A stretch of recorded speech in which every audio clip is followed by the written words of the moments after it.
Bismillahirrahmanirrahim. Assalamualaikum warahmatullahi wabarakatuh. Selamat datang kembali di channel saya, Susanti Amalia. Halo Bapak Ibu semuanya. Bapak Ibu semuanya pasti sekarang sedang kebingungan nih terkait dengan PMM ya, apalagi dengan pengelolaan kinerja. Nah, di sini saya akan menjelaskan sedikit pengalaman saya tentang bagaimana cara untuk mengisi pengelolaan kinerja. Nah, di sini pastikan Bapak Ibu sudah login ya. Berarti di sini contohnya saya sudah login nih di sini. Nah, setelah itu klik pengelolaan kinerja. Nah, di sini untuk pelaksanaan kinerja itu adalah dari 1 Januari sampai 30 Juni 2024 ini. Nah, karena sebelumnya saya udah mengajukan apa saja yang mau jadi rencana kinerja. Nah, ini adalah udah yang sudah disetujui oleh kepala sekolah ya, Bapak Ibu. Nah, disclaimer dulu nih, di setiap sekolah itu pasti berbeda-beda pilihannya. Nah, di sini saya akan menjelaskan apa yang saya pilih dan bagaimana tata caranya. Nah, di sini sekarang kita akan lanjut ke observasi kelas ya. Nah, di sini kita klik cek langkah observasi. Nah, karena sebelumnya yang saya pilih adalah penerapan disiplin positif, maka yang muncul adalah penerapan disiplin positif. Nah, Bapak Ibu pasti ada yang berbeda. Nah, tapi di sini yang saya akan jelaskan adalah terkait dengan penerapan disiplin positif. Oke, nah sebelumnya kita cek dulu nih. Kita mulai dengan isi persiapan dokumen ya, isi dokumen persiapan. Kita klik lanjutkan. Nah, di sini kita diberikan pilihan, ada 3 pilihan terkait dengan apa perilaku spesifik yang ingin Anda pelajari dan tampilkan pada observasi kelas. Nah, pilih maksimal 3, maksudnya semuanya ini boleh dipilih, atau misalkan Bapak Ibu cuma milih 1 tapi harus memilih, jadi tidak boleh tidak ada yang dipilih ya. Nah, di sini ada 3 target perilaku ya. Ada yang pertama, guru melakukan refleksi dinamika kelas untuk menerapkan kesepakatan kelas, lalu melakukan penguatan positif terhadap perilaku yang sesuai atau mendukung kesepakatan kelas, lalu memfasilitasi peserta didik menyadari konsekuensi dan memperbaiki perilaku melanggar atau restitusi. Nah, di sini apa sih yang menjadi indikator ya? Di sini kan kita mau tujuannya adalah menerapkan disiplin positif. Nah, indikatornya apa? Kita cek di sini ya, rubrik observasi. Nah, di sini di poin yang pertama, kalau misalkan Bapak Ibu memilih refleksi dinamika kelas, berarti ada perilaku yang dianjurkan dan ada yang perilaku harus dihindari oleh Bapak Ibu. Ini yang akan menjadi penilaian dari observer. Observer Bapak Ibu itu bisa kepala sekolah atau wakil kepala sekolah yang ditunjuk kepala sekolah. Nah, di sini udah ada ya penjelasannya. Kalau misalkan memilih yang poin pertama, yaitu ya Bapak Ibu harus mengajak peserta didik melakukan refleksi dan lain-lainnya. Nah, Bapak Ibu ini bisa pahami sendiri ya.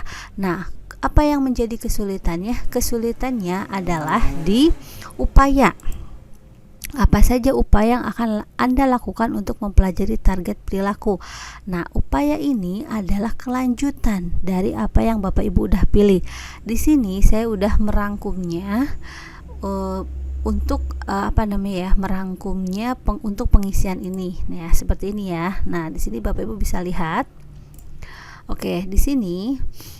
Nah, kalau misalkan poin yang pertama itu melakukan refleksi dinamika kelas untuk menerapkan kesepakatan kelas. Nah, tadi kan ini ada yang dianjurkan, ada yang dihindari. Nah, ini kan yang menjadi kesulitan. Apa sih yang harus kita tulis di sana di kolom itu? Nah, di sini ini adalah versi saya ya Bapak Ibu.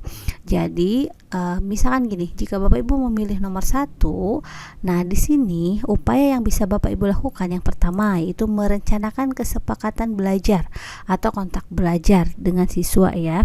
Lalu memberikan keleluasaan bagi peserta didik dalam memberikan pendapat terhadap kesepakatan belajar. Nah, jadi kalau misalkan Bapak Ibu memilih poin 1, pada saat pembelajaran Bapak Ibu harus melakukan ini gitu. Lalu menetapkan bersama-sama hasil diskusi kesepakatan kelas.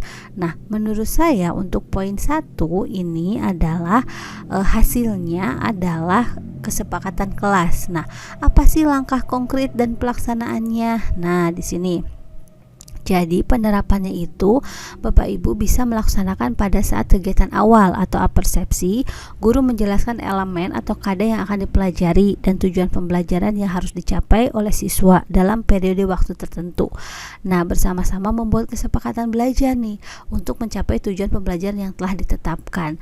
Nah, itu jadi langkah konkretnya itu pada saat kegiatan awal. Kalau misalkan Bapak Ibu memilih yang ini ya.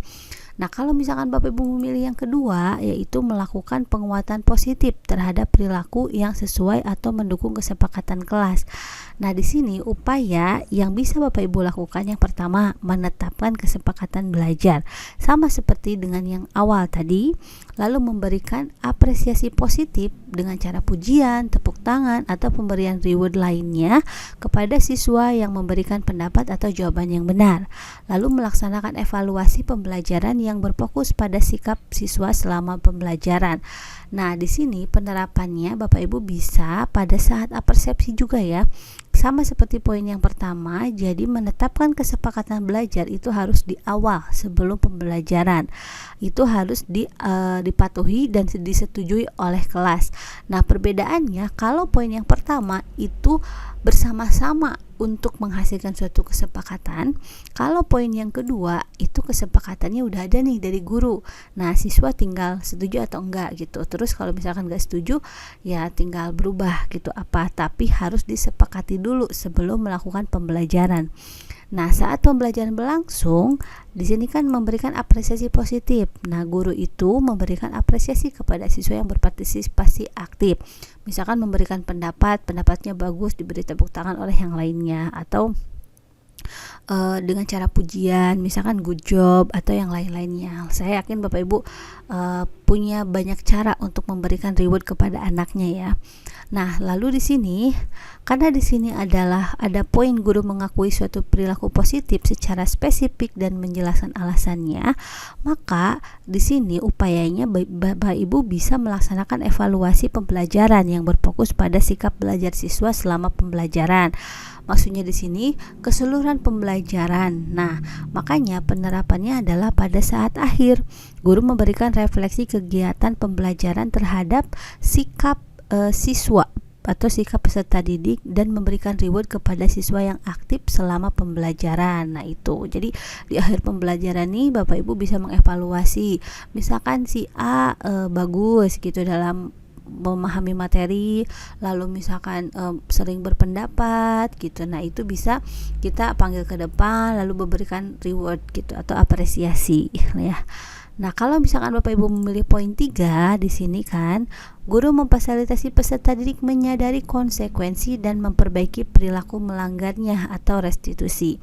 Nah, di sini ini lebih kepada kita memperlakukan bagaimana murid yang mungkin tidak konsentrasi pada saat pembelajaran. Nah, di sini sama semuanya itu. Jadi pada saat kegiatan awal kita harus memberikan rules atau aturan yang harus disepakati bersama selama pembelajaran. Nah, lalu kalau misalkan di tengah pembelajaran nih ada anak yang tidak konsentrasi, misalkan guru sedang menerangkan dia asik main handphone, misalkan seperti itu ya. Nah, di sini upayanya adalah kita sebagai guru harus memberikan himbauan atau teguran kepada siswa yang tidak memperhatikan selama pembelajaran. Nah, berarti langkah konkret yang kita bisa lakukan ya saat pembelajaran berlangsung kalau misalkan ada siswa yang tidak memperhatikan pembelajaran. Nah, lalu kalau misalkan di sini guru memberikan dukungan pada peserta didik dalam melakukan perbaikan perilakunya. Nah, kepada anak yang seperti itu selama pembelajaran, kita di akhir harus selalu evaluasi terhadap sikap peserta didik selama belajar. Nah, kalau misalkan yang tadi kepada yang aktif kita beri apresiasi, reward ya. Kalau yang kepada kepada siswa yang seperti itu atau yang tidak memperhatikan pembelajaran, nah kita bisa memberikan punishment nih. Punishmentnya ya yang memotivasi dia untuk bisa melakukan lebih baik lagi di pembelajaran selanjutnya. Nah, kita bisa memberikan punishment, misalkan berpindah tempat gitu dari belakang ke depan, jadi duduknya ditukar supaya bisa memperhatikan lebih baik lagi. Nah, itu salah satu caranya yang kita bisa lakukan gitu, yaitu langkah konkretnya. Oke, baik Bapak Ibu. Nah, di sini di sini sudah saya jelaskan, mudah-mudahan bisa dipahami. Nah, contohnya gimana nih dalam RPP? Nah, saya akan memberikan contoh RPP punya saya, Bapak Ibu. Ini adalah RPP ya, RPP, tapi saya tidak akan menjelaskan rinci tentang RPP-nya. Kalau misalkan Bapak Ibu membutuhkan, silahkan di komen ya, karena nanti saya akan berikan bahasan yang rinci tentang RPP-nya. Nah, di sini saya akan memberikan contoh penerapannya pada RPP ya. Kenapa harus ada contoh penerapannya pada RPP? Karena di sini di PMM itu sendiri, di sini kan di akhir kita harus mengunggah ya RPP atau modul ajar atau perangkat assessment. Untuk apa? Untuk observer nanti melihat apakah pembelajaran kita sesuai dan apakah apa yang upaya kita ingin tampilkan atau penerapan disiplin positif ini apakah diterapkan atau tidak. Itu harus ada di RPP. Nah, ini contohnya ya. Nah, misalkan tadi saya di sini akan memilih yang satu aja. Sebenarnya itu bisa ketiganya, karena ketiganya itu ya pasti menciptakan kesepakatan belajar, lalu memberikan reward, lalu memberikan punishment. Tapi saya akan fokus kepada yang positif aja. Jadi poin yang kedua, berarti saya tinggal pindahkan yang tadi nih upayanya. Nah, ini ya. Nah, upayanya bisa yang ini ya. Nah, apakah bisa di-copy semuanya?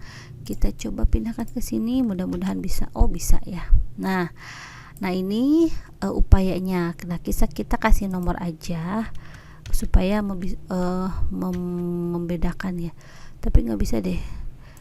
Oke, kayaknya nggak perlu dikasih nomor lah ya, jadi udah bisa tinggal kopas aja. Oke, sikap belajar sebentar selama pembelajaran. Oke, kita copy lagi ke sini. Oh, karena ada batas minimum ini ya, berarti kita jangan terlalu banyak. Oke, kita ini aja, kita kurangi aja kata-katanya ya. Oke, bentar, kita kurangi aja yang ini ya. Nah, ini aja. Oke, siswa aktif aja. Nah, seperti itu. Oke, nah ini ya, kita bisa seperti ini upayanya. Nah, lalu kita unggah nih RPP-nya, tapi RPP-nya harus bentuk PDF. Nah, di sini saya akan jelaskan nih bagaimana penerapannya pada RPP. Berarti kita langsung ke ini aja. Nah, di sini ya, ke kegiatan pembelajaran.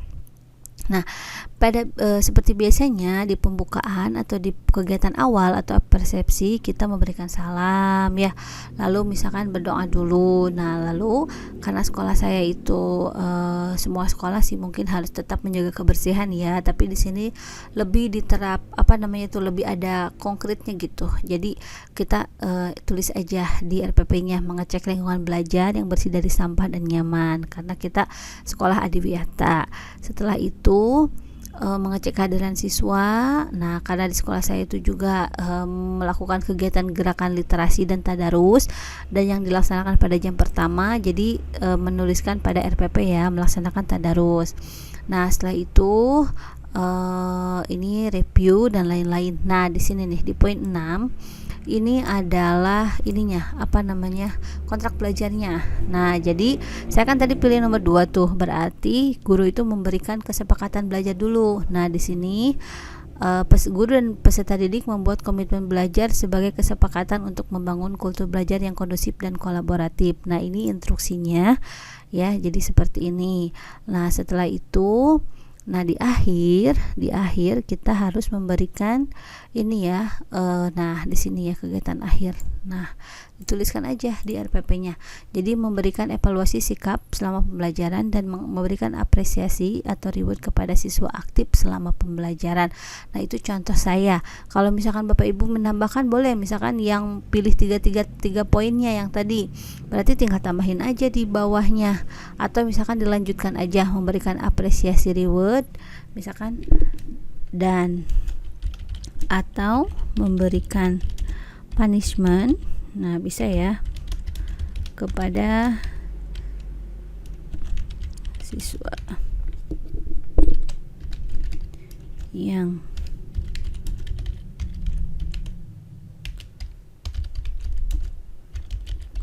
jadi bisa keduanya gitu. Jadi satu kalimat ini itu bisa mencakup dua tadi ya, dua tindakan perilaku tadi, upaya penerapan disiplin tadi. Nah, itu Bapak Ibu contohnya ya. Dan atau Oke, itu adalah contoh penerapannya pada RPP ya Bapak Ibu. Nah, itu tips saya untuk mengisi ya. Jadi Bapak Ibu nanti tinggal unggah aja. Nah, unggah dokumennya harus berupa PDF karena punya saya belum di PDF kan. Jadi nanti saya mau edit dulu menjadi PDF-nya. Oke, atau misalkan Bapak Ibu udah pernah nih punya dokumen di Bukti Karya gitu, bisa pernah upload modul, itu bisa ambil karya aja. Oke, itu contohnya. Nah, tinggal Bapak Ibu nanti kumpulkan saja untuk dilihat oleh observernya. Oke Bapak Ibu, itu tips dari saya untuk mengisi kinerja ya, langkah-langkah observasi bagian penerapan disiplin positif. Semoga bisa membantu Bapak Ibu pada saat melakukan pengelolaan kinerja guru. Terima kasih. Wassalamualaikum warahmatullahi wabarakatuh.